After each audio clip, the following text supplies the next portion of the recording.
Episode 48। Reyansh के मन में अभी भी यह सवाल था कि अनिरुद्ध उसके साथ इतना अच्छा व्यवहार क्यों कर रहा था। इस समय जब देखा कि अनिरुद्ध जाने वाला है तो वो खुद को रोक नहीं पाया और पूछ ही लिया, स्टार बैटल बॉडी देना, आकाशीय थैली देना, तुम मेरे साथ इतना अच्छा व्यवहार क्यों कर रहे हो? अनिरुद्ध ने मानो उसके इस सवाल का अनुमान लगाया हो, हल्की मुस्कान के साथ शांति से कहा, मुझे भी पूरी तरह पता नहीं है, लेकिन कभी कभी तुम मुझे मेरे बड़े भाई जैसे लगते हो। वो भी बहुत मस्ती से बातें करता था। जब मैं बहुत छोटा था तो वो हमेशा मुझे बुरे काम करने के लिए उकसाता था। घर की नौकरानियों को नहाते हुए देखने के लिए कहता था और पिताजी से झूठ बोलने के लिए कहता था कि उसे किसी ने अगवा कर लिया है। ये सब याद करते हुए अनिरुद्ध के चेहरे पर खुशी की चमक आ गई। लेकिन अचानक उसे एहसास हुआ कि रेयांश के सामने ये शर्मनाक बातें बताना ठीक नहीं है, तो वो थोड़ा असहज हो गया और मुस्कुराया। तो ये बात थी। रेयांश मुस्कुराया, तुम इतने शक्तिशाली हो तो तुम्हारा भाई भी जरूर बहुत ताकतवर होगा। अनिरुद्ध का चेहरा तुरंत उदास हो गया, फिर उसकी आंखों में नफरत की चमक आ गई। उसने अपनी मुट्ठी कस ली और फिर सिर हिलाया। पहले मुझसे ज्यादा शक्तिशाली था, लेकिन वो मर गया। वे सब मर गए। रेयांश चौंक गया। अनिरुद्ध की आंखों में अचानक इतना दर्द देखकर उसे अपने पिता राजवीर सेन की मृत्यु के समय की याद आ गई। होंठ काटते हुए रेयांश ने लंबी सांस ली और कहा, माफ करना, मैंने तुम्हारे दर्द को छू दिया। कोई बात नहीं, मैं ही कमजोर हूं। अभी तक उनका बदला नहीं ले पाया हूं। सूर्यकांत जिले में अभी मेरे कुछ जरूरी काम है, मुझे जल्दी जाना होगा। याद रखना, सूर्यकांत जिले में मुझसे जरूर मिलना। जरूर। अनिरुद्ध की दूर जाती पीठ देखते हुए रेयांश को अचानक नायक कुल के पूर्वज की वो बात याद आई। बेटा, तुम्हें एक सलाह देता हूं। अगर भविष्य में तुम बाहर की दुनिया में जाओ और तुम्हारे अपने साथी बन जाएं, तो तुम्हें उनके दिल को समझना होगा। देखना होगा कि उनके अंदर जहर है या खून। रेयांश अचानक मुस्कुराया, मेरे अंदर खून है। अनिरुद्ध, तुम्हारे अंदर क्या है? जब रेयांश फिर से वापस लौटा तो यशांश नायक कुल की आंखों में निराशा की झलक दिखाई दी। उन्हें समझ आ गया था कि शायद वुल्फ महोदय ने रेयांश को अपनी शरण में नहीं लिया था। वहीं राजवंशी कुल के लोगों ने राहत की सांस ली। अगर रेयांश अनिरुद्ध के साथ सूर्यकांत जिला चला जाता तो भले ही वे लोग नायक कुल को खत्म कर पाते, पर उन्हें इस बात का डर था कि सूर्यकांत जिले में अपनी शक्ति बढ़ाकर लौटा रेयांश उनसे बदला लेने आता। इतनी प्रतिभा वाला युवक भी जोशी परिवार पसंद नहीं आया। इससे पता चलता है कि जोशी परिवार की दहलीज कितनी ऊंची है। इस समय यशांश वापस नायक कुल के योद्धाओं के बीच पहुंच चुके थे। चूंकि पूर्वज कुलई नगर के नए नगरपति बन चुके थे, इसीलिए कुलई नगर की सभी ताकतें अब यशांश के इर्द गिर्द इकट्ठा होने लगी थी। वहीं राजवंशी कुल की तरफ तो केवल उनके अपने लोग ही बचे थे। रेयांश, वो वुल्फ महोदय, वो सूर्यकांत जिला वापस लौट गए हैं। जब सबको पता चला कि वुल्फ महोदय जा चुके हैं तो सभी ने एक बार फिर से यशांश को बधाई दी और फिर विदा लेने लगे। हजारों लोग उस विशाल चौक को छोड़ने की तैयारी कर रहे थे, लेकिन तभी अचानक राजवंशी कुल के लोग नायक कुल की तरफ बढ़ने लगे। सबसे आगे हर्ष राजवंशी और अरुण राजवंशी थे।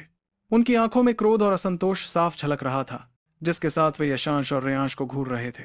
राजवंशी कुल के लोग गुस्से से भरे हुए थे, जो साफ दिख रहा था कि वे लड़ाई के मूड में थे। इस समय जब राजवंशी कुल के लोग करीब आए तो रेयांश और भी साफ तरीके से दो ड्रैगन नस्क क्षेत्र 9वें स्तर के शक्तिशाली योद्धाओं की भयंकर शक्ति महसूस कर सका। नायक कुल से कुछ दूरी पर आकर राजवंशी कुल के लोग रुक गए। हर्ष राजवंशी और अरुण राजवंशी की क्रोधित निगाहें अब यशांश से टकरा रही थी, लेकिन यशांश को उनके दो योद्धाओं का जरा भी डर नहीं था। इस समय हर्ष राजवंशी ने व्यंग्य से हंसते हुए कहा, नायक कुल, मुखिया महल, अपने बेकार सपनों में ही खोए रहो। यशांश को उनसे बात करने में कोई दिलचस्पी नहीं थी, लेकिन रेयांश को इन दोनों बूढ़ों से बहुत चिढ़ थी। इसलिए उसने व्यंग्य से मुस्कुराते हुए कहा, तुम दोनों छोटे सफेद कुत्ते, जब वुल्फ महोदय यहां थे तो तुम अपनी पूंछ दबाए खड़े थे, और अब जब वो चले गए हैं तो तुम्हें भौंकने का साहस आ गया है। रेयांश के शब्दों ने राजवंशी कुल के दोनों शक्तिशाली योद्धाओं के व्यवहार को इतने सटीक तरीके से बयान कर दिया कि आसपास के सभी लोग हंसने लगे। इस तरह अपमानित होने पर दोनों राजवंशी योद्धाओं के चेहरे गुस्से से काले पड़ गए। उन दोनों ने एक दूसरे की तरफ देखा। फिर अरुण राजवंशी ने रेयांश की तरफ देखते हुए कहा, क्या तेज जुबान है इस छोटे नालायक की। खुद को प्रतिभाशाली समझता है, लेकिन असली प्रतिभा से लाखों कोस दूर है। वुल्फ महोदय ने तुझे नहीं अपनाया, ये तेरी बदकिस्मती है। 8 दिन। मैं पक्के तौर पर कह सकता हूं कि तू अधिकतम 8 दिन ही जिंदा रहेगा। जब उसने 8 की संख्या बोली तो उसके चेहरे पर एक क्रूर मुस्कान थी।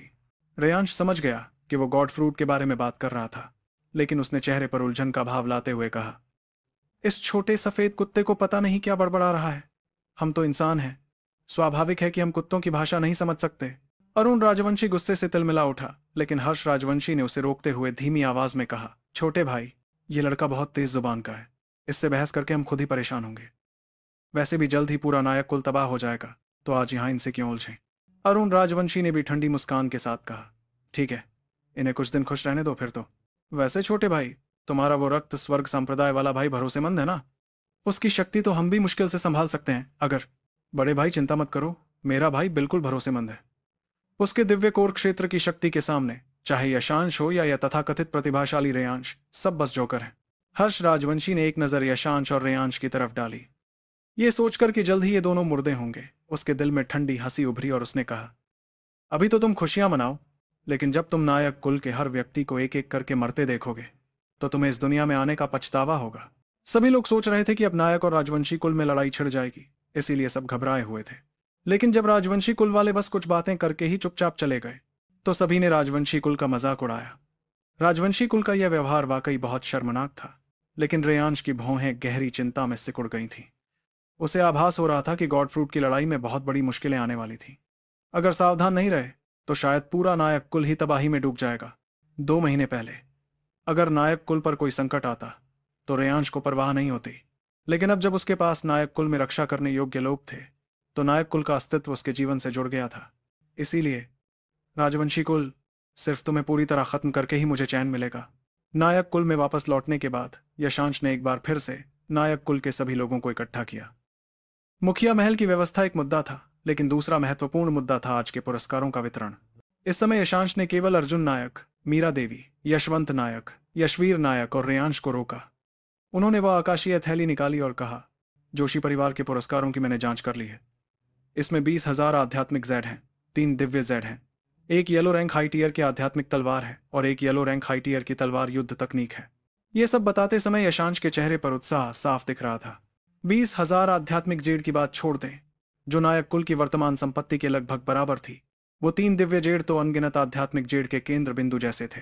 एक दिव्य जेड में मौजूद आध्यात्मिक शक्ति मूल रूप से 10,000 आध्यात्मिक जेड के बराबर होती थी, इसलिए सिर्फ आध्यात्मिक जेड के पुरस्कार की बात करें तो वो लगभग 50,000 आध्यात्मिक जेड के बराबर था।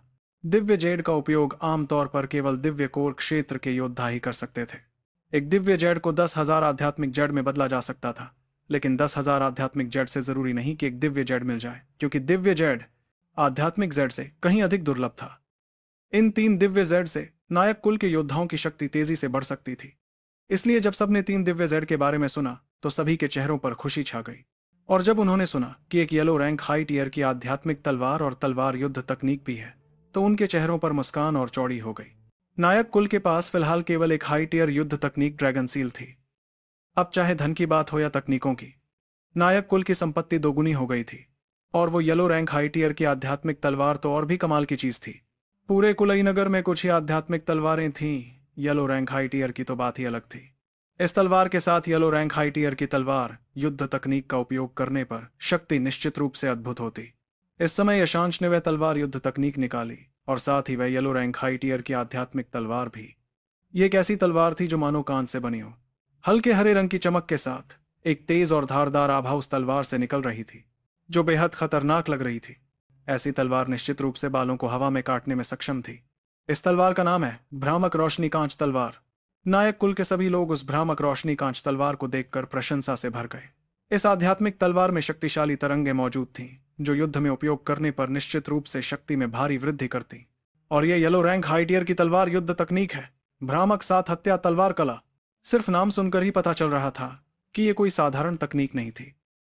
यह भ्रामक सात हत्या तलवार कला निश्चित रूप से नेदर केव फिंगर या ड्रैगन सील से कमजोर नहीं होगी, और अगर इसे भ्रामक रोशनी कांच तलवार के साथ इस्तेमाल किया जाए तो शायद और भी भयंकर होगी।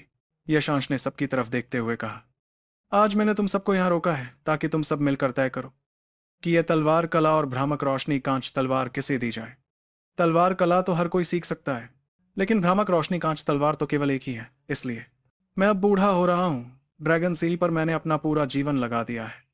अब मैं दिव्य कोर क्षेत्र में प्रवेश करने का तरीका खोजने पर ध्यान केंद्रित करूंगा। इसीलिए यह भ्रामक रोशनी कांच तलवार तुम में से किसी एक को मिलनी चाहिए।